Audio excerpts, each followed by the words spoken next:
After wandering from village to village in search of a place to call home, Al was constantly turned away because of her strange and unpleasant condition. Her body gave off a foul smell and emitted strange sounds, and people found it too unbearable to be around her. No one wanted her nearby. Her heart heavy with shame and regret, finally stumbled upon a remote and quiet village called Ober. At the edge of the village, hidden in the bushes, she found a small, abandoned hut. It was worn down, but it was still standing. She decided to make it her shelter. Carefully, she cleaned it up, cleared the surrounding area, and arranged the inside to make it livable. For the first time in a long while, she felt a moment of peace.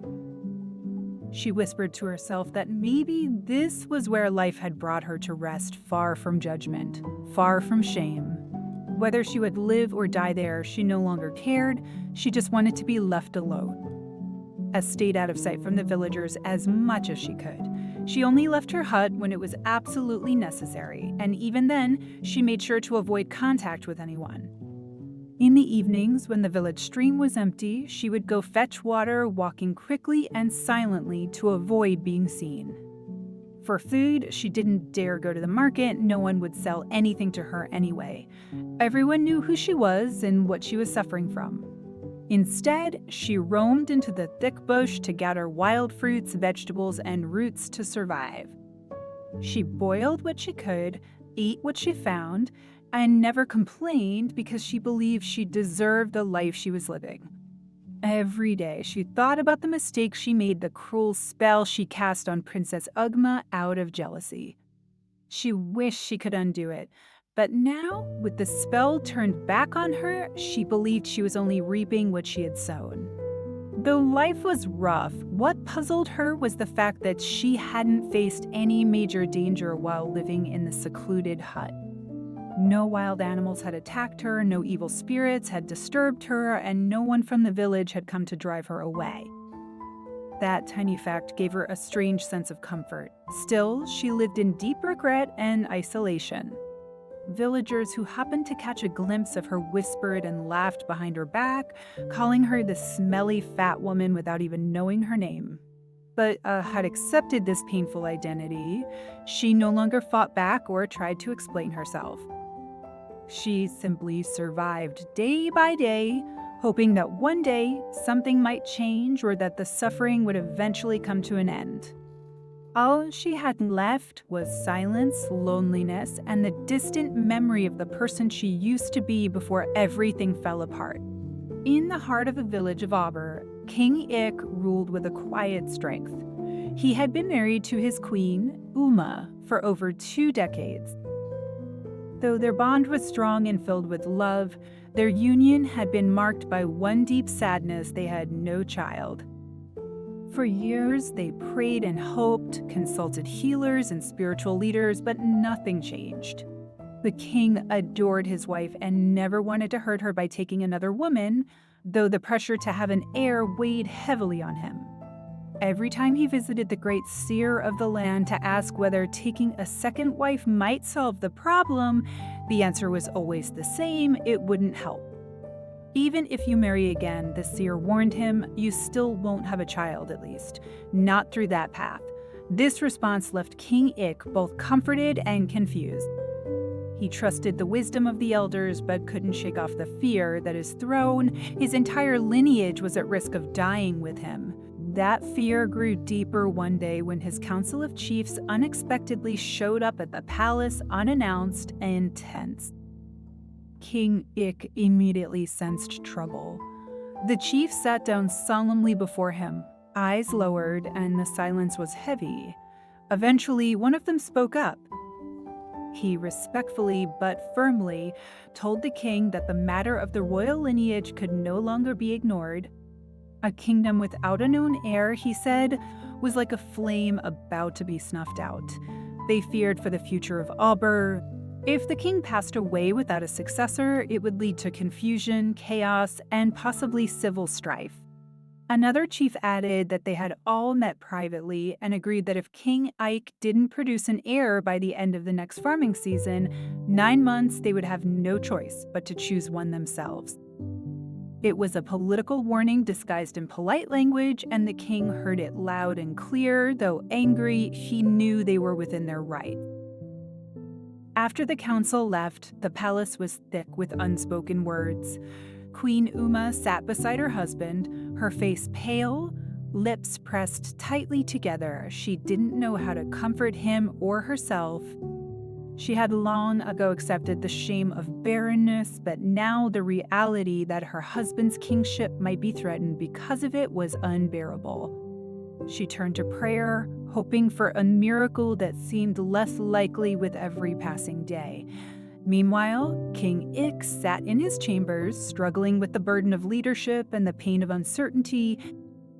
He didn't know what destiny had in store for him, but he hoped the great seer was right that in time, clarity would come. And as these royal concerns weighed heavily on the palace, far from the grandeur of their world, the woman known only as the smelly fat lady was quietly surviving in the shadows of the same village, unaware that her fate and the king's were about to collide in a way that would change everything.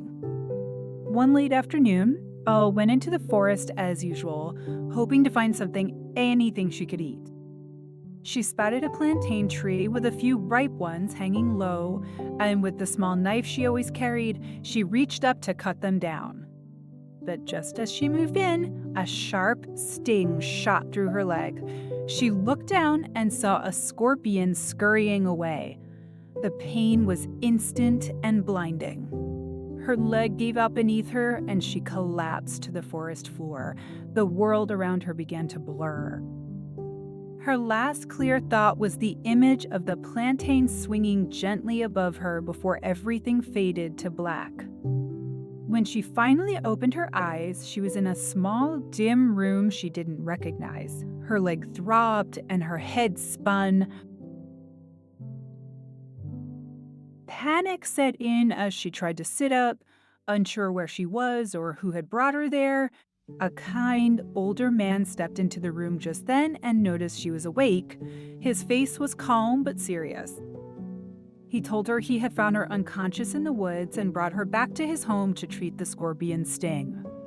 She was overwhelmed with fear at first, unsure of his intentions, but he quickly reassured her that he meant no harm. He applied herbal medicine to her wound and stayed by her side while she rested. But as he sat close to her, a familiar and unfortunate thing happened. Accidentally released one of her uncontrollable smelly farts. Embarrassed, she quickly apologized, expecting disgust or anger, but the old man simply stared at her, his expression thoughtful rather than repulsed. He said slowly, "This isn't normal. Someone or something is very angry with you." Then, looking her straight in the eye, he asked, "What happened to you?" Hesitant at first, finally opened up. She told him the entire story, how jealousy had driven her to place a curse on Princess Ugma, only for the curse to return to her in full force. The old man listened in silence, shaking his head slowly as she spoke. When she finished, he sighed deeply and said, "You're not just suffering from a spell, you've tangled with a spirit that wants to ruin your life. But I see something in you, something greater than the shame you carry." As he got up to apply more herbs to her wound, something caught his eye. There was a mark on her left ear, small but distinct. He stared at it, visibly shaken. Without saying much more, he asked her who her parents were, but she said she never knew her father. Her mother had raised her alone and died when A was still young. The old man didn't press further, but in his heart, he felt something strange stirring. That mark, he had seen it before. He quietly stepped out, locking the image of the ear in his mind, and began walking toward the palace. There was something more to this girl, something the entire village, even she herself, didn't know yet. The old man, still shaken by what he had seen, hurried to the palace to speak with King Ik. When he arrived, he respectfully asked to examine the king's left ear. Though confused, King Ik allowed it, revealing a small, dark birthmark, just like the one the old man had seen on A's ear. The seer's heart began to race. He turned to the king and asked him a question that caught him completely off guard. Before you got married, did you ever have a child? Maybe with someone you left behind? The king's expression changed. Of course not, he replied firmly. If I had a child, I wouldn't be here worrying about not having an heir, but the old man pressed further. What if someone you were once with got pregnant after you left someone you never heard from again? That question hit a nerve. The king paused, then admitted he had once been in love with a woman from a nearby village, but they had lost contact. He never knew what became of her. The old man asked the king to come with him. Along the way, he explained everything about the young woman he had found unconscious, the curse she suffered from, and most importantly, the identical mark on her ear. When they arrived at his hut, all was nervous and confused.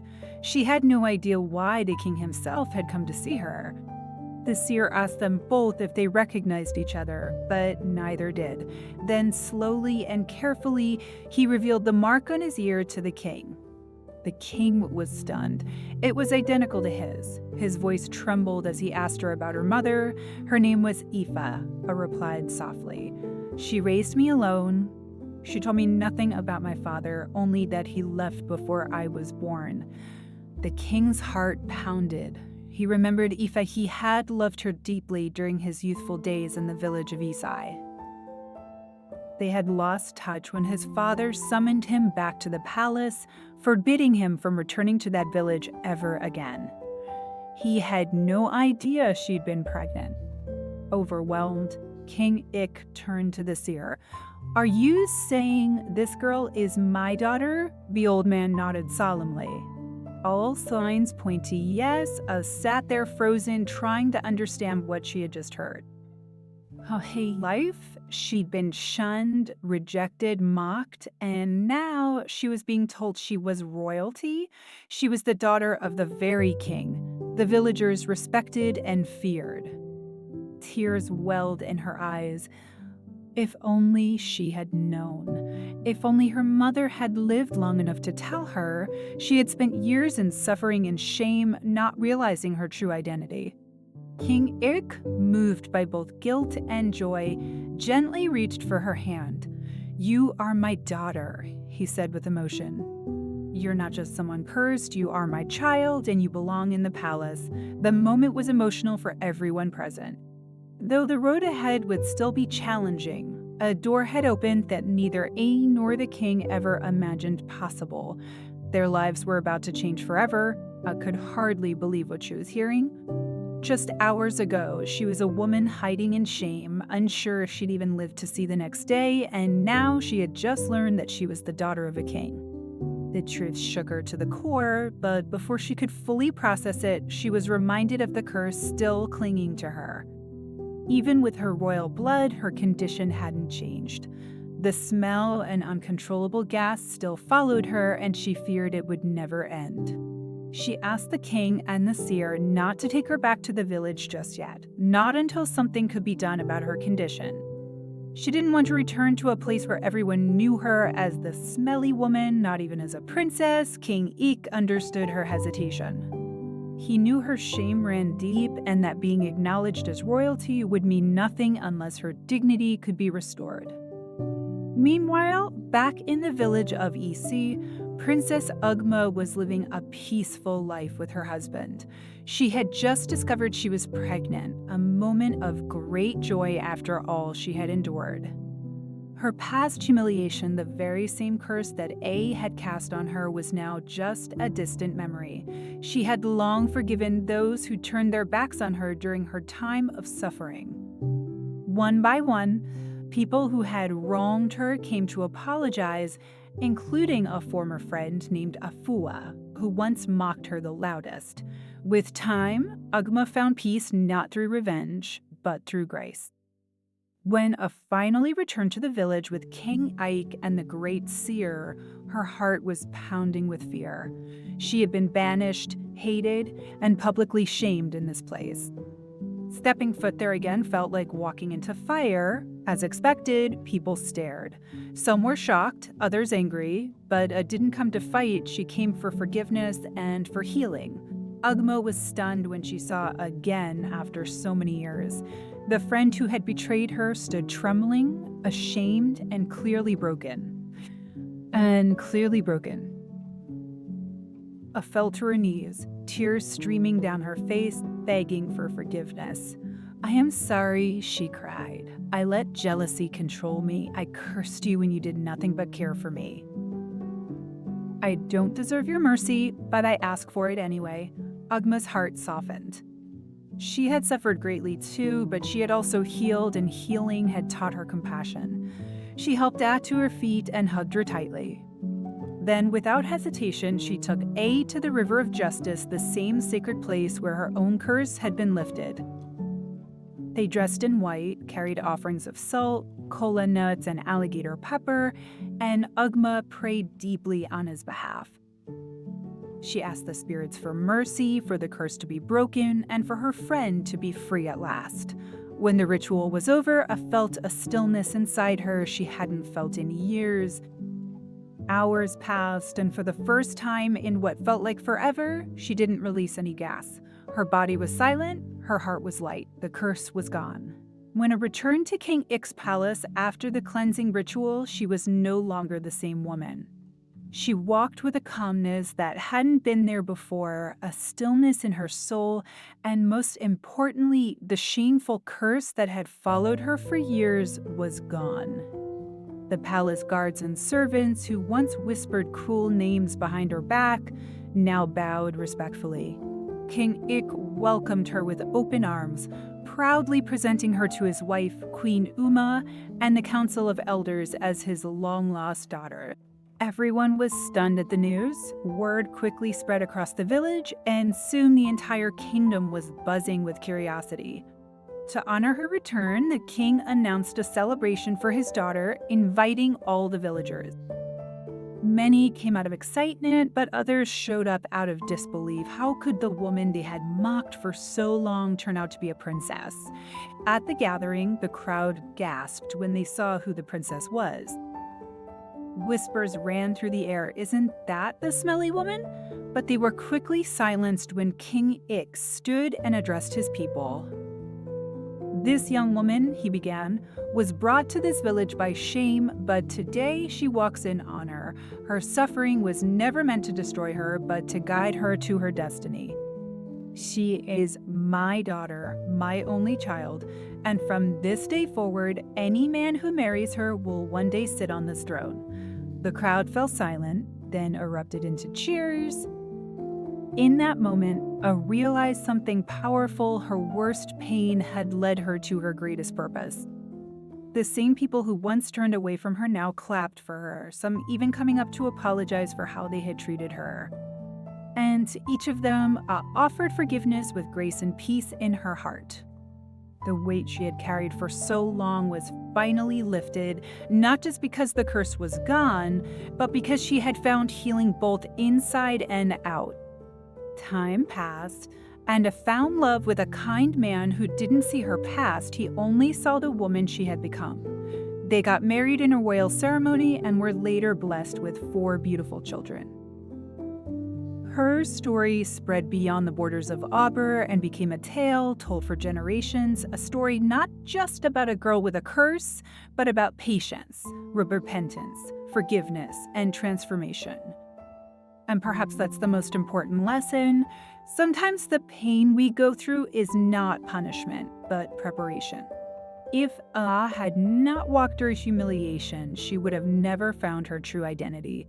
If she hadn't faced rejection, she might never have discovered what true grace looked like. In life, we all face moments that seem unfair or unbearable, but we must not give up. With humility, a willingness to change, and the courage to seek forgiveness, even the most broken chapters of our lives can become the most beautiful full. Her journey reminds us that healing is always possible, and destiny never forget. Although Ah had found peace, love, and royal identity, the shadow of her past lingered quietly in her heart.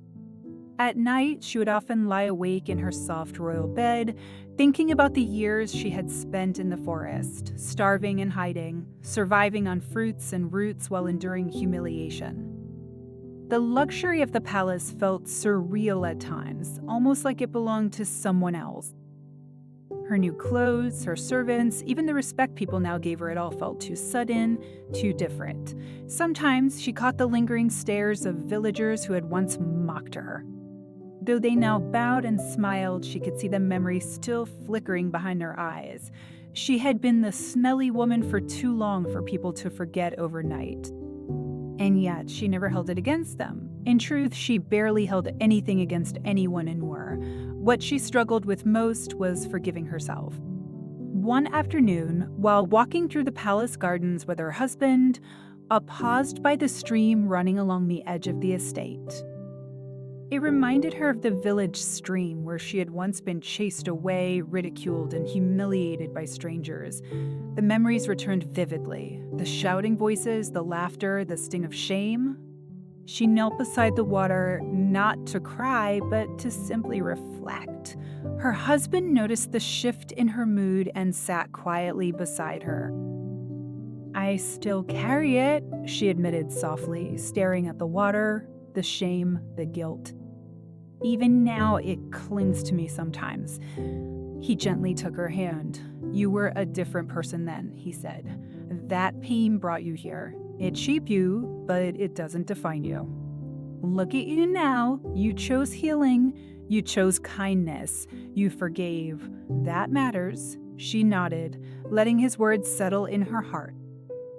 Healing wasn't always about forgetting the past. It was about learning how to live with it, without letting it poison the future. Determined to turn her past into purpose, I began visiting nearby villages quietly, offering help to women and girls who had been rejected, outcast, or ridiculed for their appearance, sickness, or poverty.